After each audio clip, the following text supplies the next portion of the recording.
சரசு, தோட்டத்துல மாங்காய் பறிச்சு ஊறுகாய் போட்டேன். உன் ஞாபகம் வந்தது, அதான் கொண்டு வந்தம்மா.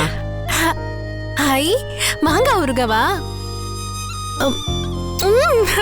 சூப்பரா இருக்குமா? மத்தியானம் சாப்பாட்டுக்கு சாப்பிடுமா.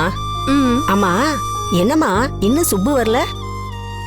அம்மா, புள்ளத்தாச்சி பொண்ணுன்னு சொல்லி ஆசையா இந்த மாதிரி ஏதாவது கொண்டு வந்து கொடுக்க வேண்டியது, அதுக்கப்புறம் என் புருஷனை கேட்டு வம்ப பண்ண வேண்டியது, இதே வேலையா போச்சுமா உங்களுக்கு? அட, அவங்க அம்மாவுக்கு உடம்பு சரியில்லைன்னா இவர் பக்கத்துல நின்னுகிட்டு என்னமா பண்ண போறாரு? ஆஸ்பத்திரிக்கு கூட்டிட்டு போயிட்டு வந்திருப்பாரு. இப்ப என்னாச்சுன்னு போன் பண்ணி கேளுமா. அம்மா, காலையில தானே உங்க முன்னாடி நான் அவர்கிட்ட போன் பண்ணி பேசினேன். அது காலையில, இப்போ மத்தியானம் ஆயிடுச்சு. போன் பண்ணுமா. இங்க பாரு, பொண்டாட்டி நம்மள நம்பல சந்தேகப்படுறான்னு அப்படிங்கிற பயத்திலேயே எப்பவும் புருஷனை வச்சுக்கணும். அப்பதான் ஒழுங்கா இருப்பாங்க. இல்லைன்னா வாழ அவுத்து விட்டுருவாங்க. அம்மா, கொஞ்ச நேரம் சும்மா இருக்க மாட்டீங்களா? காலையிலேயே போன் பண்ணி நான் மாட்டிக்கிட்டேன். நான் சந்தேகப்படுறேனோன்னு அவர் என்ன சந்தேகப்படுறாரு? அதுக்கா பயப்படுற? சந்தேகப்படுறது ஒவ்வொரு பொண்டாட்டியோட உரிமை, கடமை. அத தப்புன்னு எந்த ஆம்பளைங்களும் சொல்ல மாட்டாங்க. அம்மா, ஏம்மா இந்த மாதிரி நேரத்துல என்ன இப்படி பாடா படுத்துறீங்க? இது உங்களுக்கே நியாயமா இருக்கா? இங்க பாரு, உன்னை அடிக்கடி விட்டுட்டு அவர் தனியா போறது நல்லாவா இருக்கு? எங்க போய் கவிதா கூட ஊர் சுத்துறாரோ என்னமோ. இங்க பாருங்கம்மா, அவர் இந்த மாதிரி எல்லாம் பண்ண மாட்டாரு. இந்த மாதிரி புள்ளத்தாச்சியா இருக்கிற நேரத்துல புருஷனை பக்கத்துல புடிச்சு வச்சுக்கணும். நான்லாம் உன் வயசுல அப்படித்தான் இருந்தேன். சரசு, ஆம்பளைங்க சபல புத்திக்காரங்க. எலி மாதிரி சந்து சந்தா பொந்து பந்தா ஓடி போய் ஏதாவது குட்டையிலயோ சாக்கடையிலயோ விழுந்துருவாங்க. அவங்க மேல எப்பவும் ஒரு கண்ணு இருக்கணும். எங்க போறாங்க, எங்க வர்றாங்கன்னு நீ போலீஸ்காரி மாதிரி விசாரிச்சா அவர் ஏன் இன்னொரு போலீஸ்காரி பின்னாடி சுத்துறாரு? ஐயோ, என்ன ஆள விடுங்க. என் புருஷன் ரொம்ப நல்லவருமா. அவர் மேல எனக்கு நம்பிக்கை இருக்கு.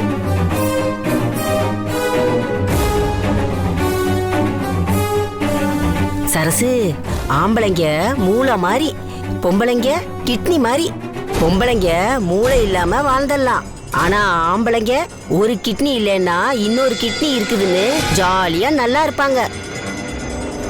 நம்மள பத்தி கவலையே படமாட்டாங்க. போதும், நிறுத்துங்கம்மா. ஏதோ சம்பந்தம் இல்லாம சொல்லி என்ன போட்டு குழப்புறீங்க. என் புருஷன் மனசாட்சி உள்ளவரு. அவரை பத்தி நான் அடிக்கடி விசாரிக்க வேண்டிய அவசியம் எனக்கு இல்ல. குடும்பம்னா ஒருத்தர் மேல ஒருத்தர் நம்பிக்கை வைக்கணும். அதாம்மா தாம்பத்தியம். சந்தேகப்பட்டுக்கிட்டே இருந்தா நிம்மதி போயிடும். அம்மா, எங்களுக்குள்ள அடிக்கடி சண்டை வரலாம். ஆனா ஒருத்தர் மேல ஒருத்தருக்கு சந்தேகம் வராது. நான் இப்போ புள்ளத்தாச்சியா வேற இருக்கேன். அவர் வாரிசு என்னோட வயித்துல வளருது. அவர் என்ன ஏமாத்த மாட்டாருமா. எனக்கு நம்பிக்கை துரோகமும் பண்ண மாட்டாரு. நீ இப்படியே நினைச்சுக்கிட்டே இரு. ஒரு நாளைக்கு கவிதாவை கூட்டிட்டு வந்து உன் புருஷன் ஜோடியா நிக்க போறாரு.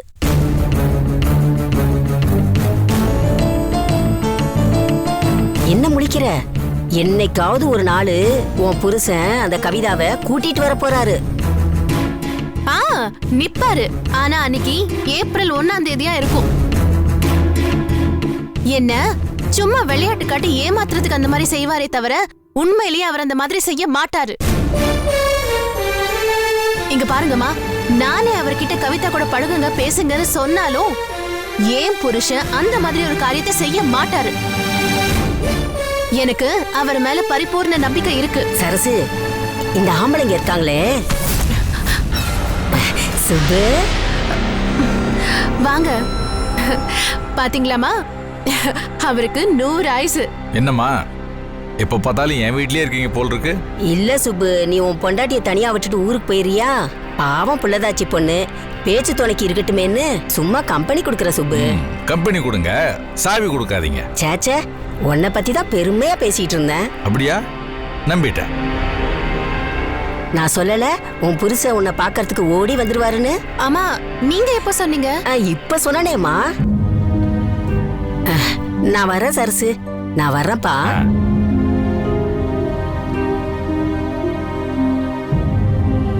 எத்தனை தடவை சொல்லியிருக்கேன் இந்த பெருச்சாளியை வீட்டுக்குள்ளே விடாதுன்னு. வீடே நாறுது. ஏங்க, ஹவுஸ் ஓனர் அம்மாவை எப்படி வீட்டுக்குள்ள வர வேண்டாம் சொல்ல முடியும்? வர்றது பரவாயில்ல, நம்ம சந்தோஷத்துல கெடுக்குது. அவங்கள விடுங்க. சரி, அத்தை எப்படி இருக்காங்க? உடம்பு பரவாயில்லையா?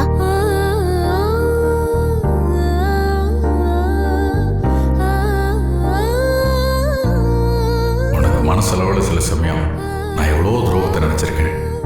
அந்த கவிதாவோட ஊர் சுத்துறது வாஸ்தவம் தான்.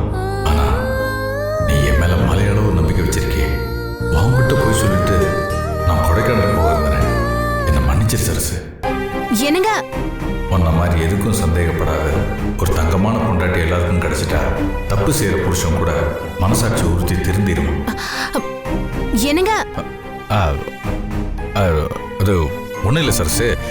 டாக்டருங்கெல்லாம் கையை பிடிச்சி நாடி பார்க்குறாங்க, ஒன்றுமே தெரியல. டாக்டருங்கெல்லாம் எப்படி நாடி பிடிச்சி பார்த்தே சொல்லிடுறாங்கன்னு தெரியல.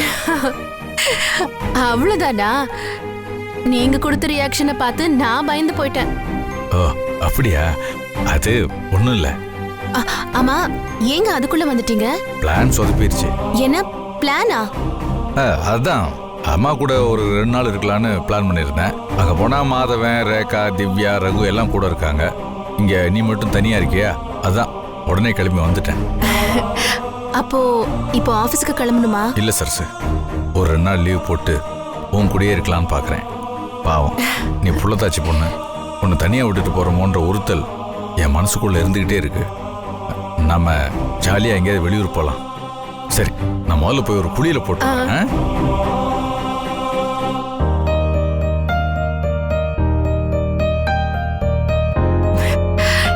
என் புருஷன் என் மேல ரொம்ப பாசமா தான் இருக்காரு. இந்த சரோஜா அம்மா இனிமே என்ன சொன்னாலும் நம்பவே கூடாது.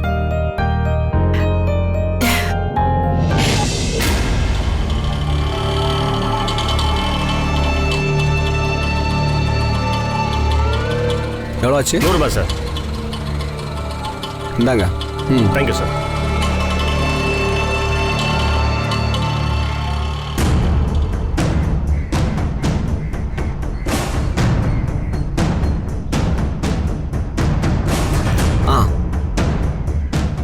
Excuse me. யாரு?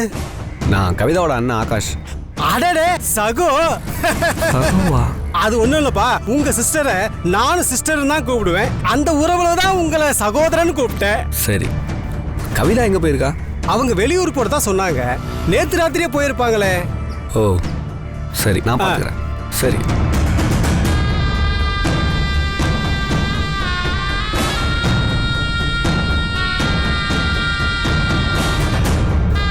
சுப்பு கூட கொடைக்கானல் போகிறேன்னு சொன்னான், ஆனால் போகல. நம்ம ஃபோன் பண்ணாலும் எடுக்க மாட்டா. இங்கே வந்து பார்த்தா தகவல் வேறு மாதிரி இருக்கு. என்ன பண்ணுறது? கவிதா எங்கே போயிருப்பா?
எங்கே போய் தொலைஞ்சான்னு தெரியலையே. ஃபோன் வேணா பண்ணி பார்ப்போம்.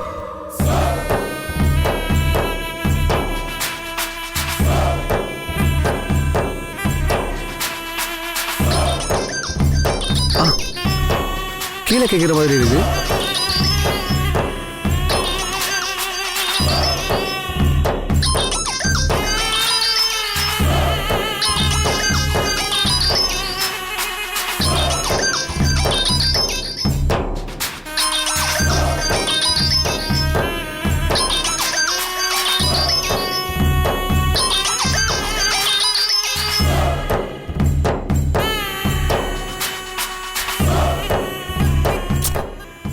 ஃபோன் இங்கே இருக்கு, ஆளை காணோம்.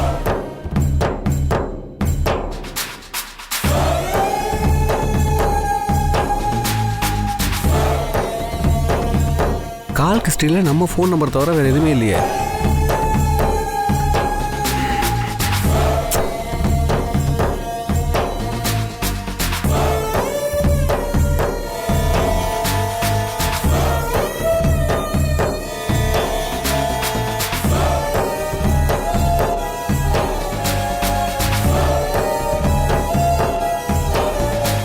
கவிதா எங்க போயிருப்பா? ஒரே மர்மமா இருக்க.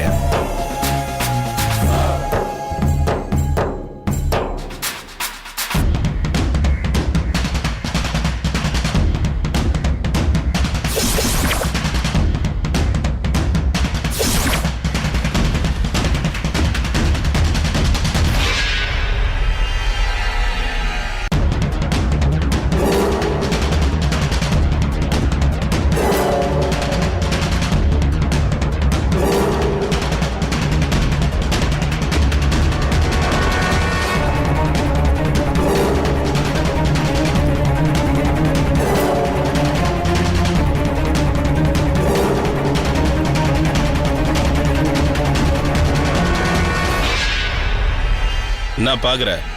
மூஞ்சி அடையாளம் கண்டுபிடிச்சுன்னு பாக்குறியா? என்ன பண்ண போற? ஒன்னும் பண்ண முடியாது.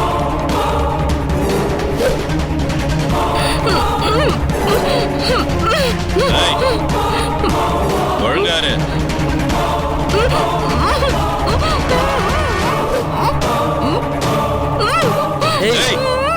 பேசாம இரு. என்னடா இது? வீட்டுக்குள்ள போனவன் இன்னும் ஆளை காணோம். திருப்பதி, ஒருவேளை வீட்லயே தங்கலான்னு முடிவு பண்ணிட்டானோ? எதுக்கு ஒரு ஃபோன் பண்ணி பாத்துருவோம். ஏய், உன் போனை கொடு. என்னது இல்லையா? அவன் போன் எங்க? ஐயோ, இவ்வளவு தூக்கிட்டு வர அவசரத்துல போன் அங்கேயே வச்சுட்டு இருக்கேன். இவன் போனை அந்த அரைக்கிரிக்கம் பார்த்துட்டு என்னப்பா பண்றது? என்ன உங்க அண்ணன் கிரிக்கெட் சொல்லக்கூடாதா? போட்டானா? பேசாம இரு. திருப்பதி, என்னப்பா பண்றது இப்போ? டேய், பாஸ்கிட்ட ஃபோன் பண்ணிக்கப்பா. போன கூட.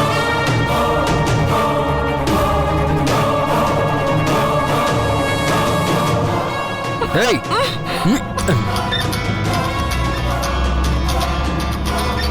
ஹலோ சார், நீங்க சொன்ன மாதிரியே கவிதாவை காருக்குள்ள வச்சிருக்கோம்.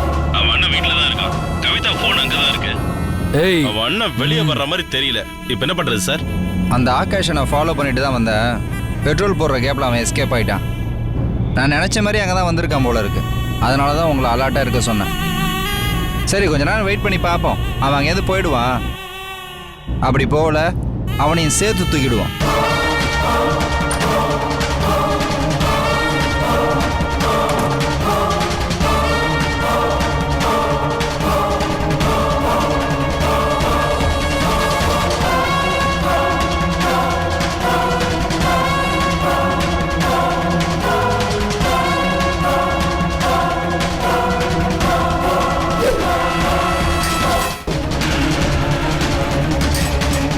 ஏய் திருப்பதி, திருப்பதி, அங்க பாரு, அவன் அண்ணன் பாரு.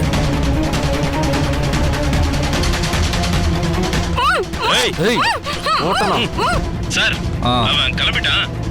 அப்படியே அவனை ஃபாலோ பண்ணட்டுமா? வேணாம். கவிதாவை நீங்கள் வீட்டுக்கு கூட்டிகிட்டு போயிடுங்க. வீட்டில் விட்டுட்டு எனக்கு ஃபோன் பண்ணுங்க. சரி சார். நான் என்ன ஏதுன்னு உங்களுக்கு சொல்கிறேன். நான் சொல்கிற இடத்துக்கு நீங்கள் வந்தால் போதும். ஓகே. சும்மா இருக்க மாட்டேன். டேய், டேய், வண்டி முன்னாடி ஏறேன்.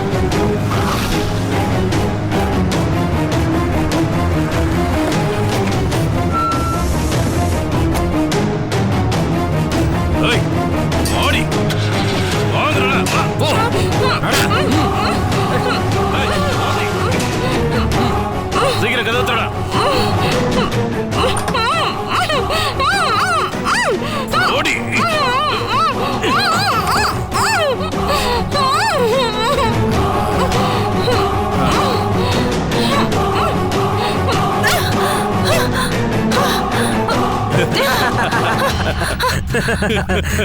அக்கா என்னடா பண்ணுது? உங்களை சுளுக்கெடுக்க வார்ம் அப் பண்ணிக்கிட்டு இருக்கேன். ஐயோ ஐயோ, நான் யாருன்னு தெரியாம என்கிட்ட மோதிக்கிட்டு இருக்கீங்க. இதுக்கெல்லாம் பின்னால நீங்க பதில் சொல்ல வேண்டியிருக்கும். ஏழுமலை. ஏய், என்னடா பண்ணிட்டு இருக்க? என்ன பண்ணிட்டு இருக்க? அட பாவி, போலீஸ் லத்தி அது.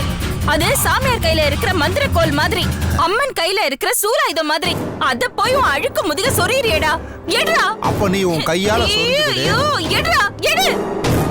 அப்ப பேசாம இரு. ஐயோ அக்கா பசிக்குதுக்கா. என்ன அக்காவா?